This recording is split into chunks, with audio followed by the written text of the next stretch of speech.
This leaf has the ability to absorb highest amount of solar rays.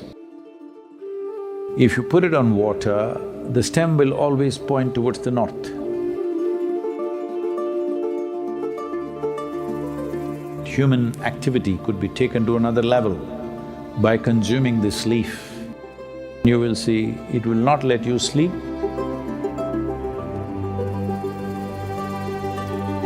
Its stem is so sensitive that it becomes a source of perception.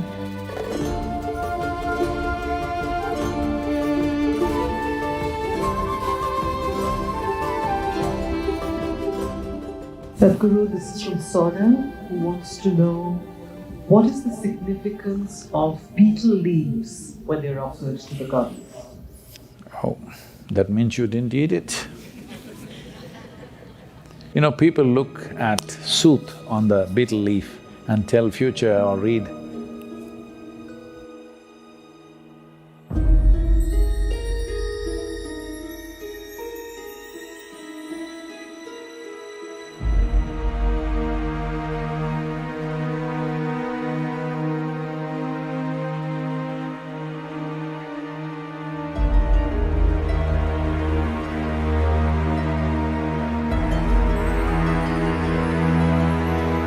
So there is a culture where the lamp sooth is collected on the betel leaf.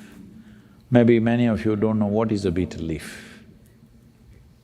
In India it's very important, it's a very good digestive, it is alkaline in nature. If you have any consumed small quantities of poison in the food that you've eaten, it neutralizes all that. Any acidic poisons are neutralized, including cobra venom, it could neutralize that. And to some extent, it's not that it will completely prevent, but it brings down various aspects. So at the end of the meal, people consume this vettale or villedale or tambul. In a martial culture, if somebody picks up the tamalpaku, it means he's taking on a risky endeavor. He's willing to face the enemy head-on. It's like a suicide mission. Today, in modern city, in the urban areas of India, in the crime gangs, they call it supari. That means, I've picked up a supari on you means, I'm going to come and assassinate you. So, the word spreads, there's a supari on him. Whoever kills him will get the supari. It comes with a price, of course. So, this is coming from a much ancient usage of, if I pick up the tambul, that means I'm ready for a suicide mission. These two things have been related, that human activity could be taken to another level by consuming this leaf. And that leaf works only if it has at least an inch of stem. If you cut it close, it doesn't have the same thing. This leaf, I know almost any leaf can be used, but this particular leaf, if you put it on water, the stem will always point towards the north. You know this? If you put it in the water, in still water, it'll naturally turn this way and point to the north. So if you're lost in the forest, you have a tamalpaku with you, you put it there in the water, it shows you which way is north. Once you know north, you know all the other directions, I believe.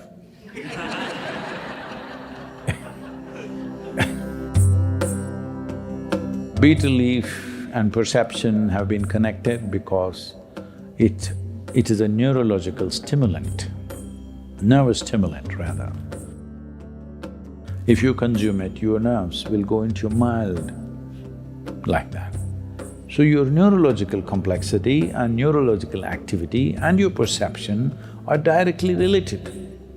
Why a human being is able to perceive things a lot more than any other creature is we have the most complex neurological system. Actually, you should hear better, you should see better, you should smell better than any other creature. But living in cities, it's been dulled down. If you lived in nature, these things would be very, very alert, just like that. You would be far better than most creatures in terms of smelling, seeing, hearing, everything. But it's dumbed down because of excessive impact of both visual, auditory and olfactory, everything is overloaded living in a urban society. Because of that, it's kind of gone down. Otherwise, if a human being lives in nature, he has the highest level of five senses. Because we have the most complex neurological system, a little hype on that, you naturally perceive. So, whatever tools which are used for perception, always there is a Betel Paku. Betele, definitely there. So Devi, Hanuman and various other gods and goddesses are always covered with this particular leaf. And then this leaf is used. See, anything that touches anything leaves a certain imprint. Right now you're sitting here. If we bring your dog after you're gone, he knows where you were sitting, yes or no? No, I'm not saying you're that smelly, but a dog would find out, isn't it, where you have been sitting? It'll not get confused. It will know where you were sitting. That means you left something. So any contact, you always leave something and take something. This is what we call as runanubandha. This is why a yogi who wants to grow, a yogi who wants to not get confused with different types of imprints, usually avoids physical contact. And if you try to shake his hands, he does this, because unnecessary contact is not necessary. Simply, it'll confuse your perception. Depends what you wish to do. If you are desperate for human contact, then whoever you see, you go grab them, you grab them. But if you're fine within you, you're looking how to enhance this life, then you want to minimize the contact, because too much contact will cause aberrations in your ability to see life the way it is. Now, Vetalpaku or Vettale particularly enhances that.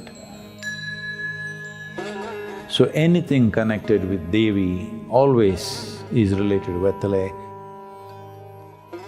This is strange for, because many Indians fight with this because they don't know what it is. So they think they must place the leaf, the point towards the goddess. No, always the stem towards the goddess.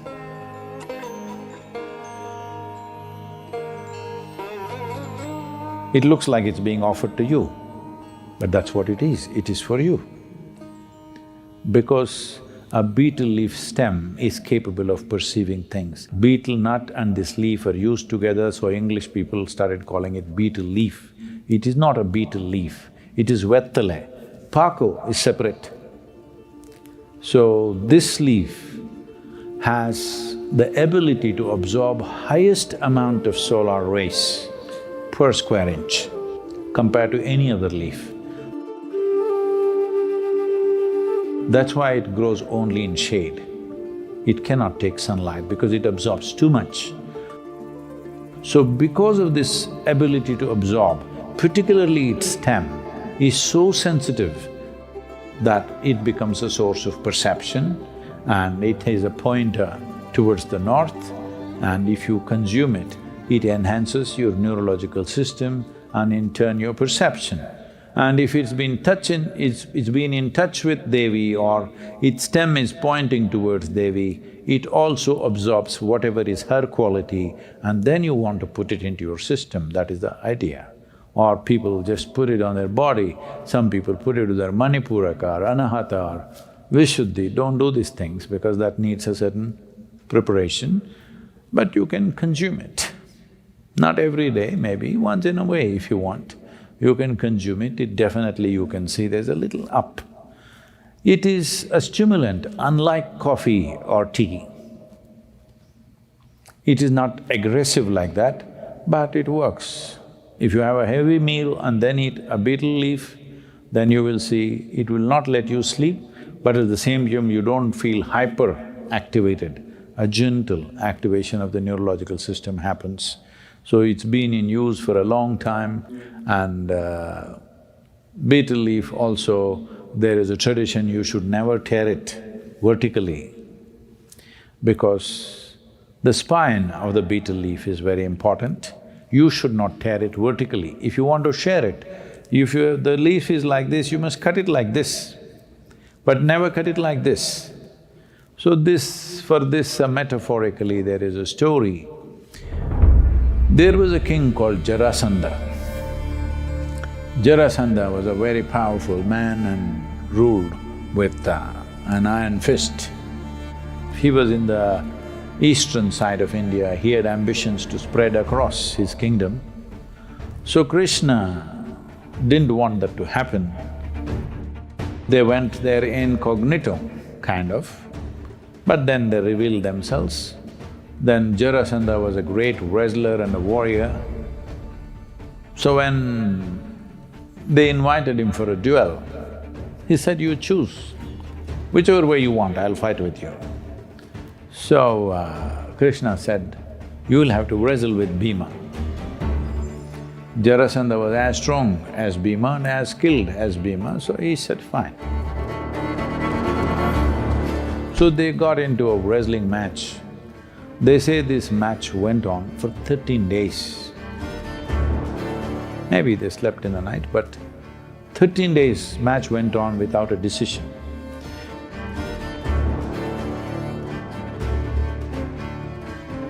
Both were absolutely exhausted. They could barely stand up. Both were so exhausted, but nobody was defeated. Then Krishna just sat there looking at Jarasandha. Whatever you do, the guy doesn't die. What is it? He looked at it. Then he saw that he had a boon. Unless he's torn into two pieces, he will not die. So Krishna was sitting there eating betel leaf and nut.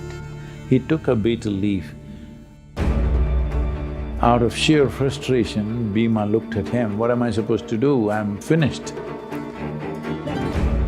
That guy is not dying, I won't give up. It's going on endlessly, what to do?" Krishna took the betel leaf and split it vertically.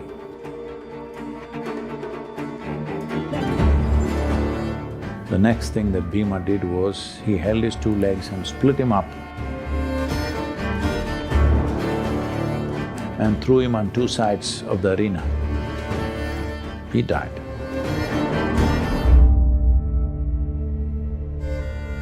So, splitting the Betel in vertically is a wrong thing to do in the homes. It's never done that if you want to share it, you always break it in half like this, because probably this is just a story to tell you, but the important thing is, the most important part of the leaf is the spine. So if you share it with somebody, they must also get a piece of the spine. If you tear it this way, you may get it or they may get it. Both will not get it. So when you break it like this, both will get the spine and the stem in some way. So that's the reason why betel leaf and Devi are very connected, because both are for perception, both are for enhancing human perception.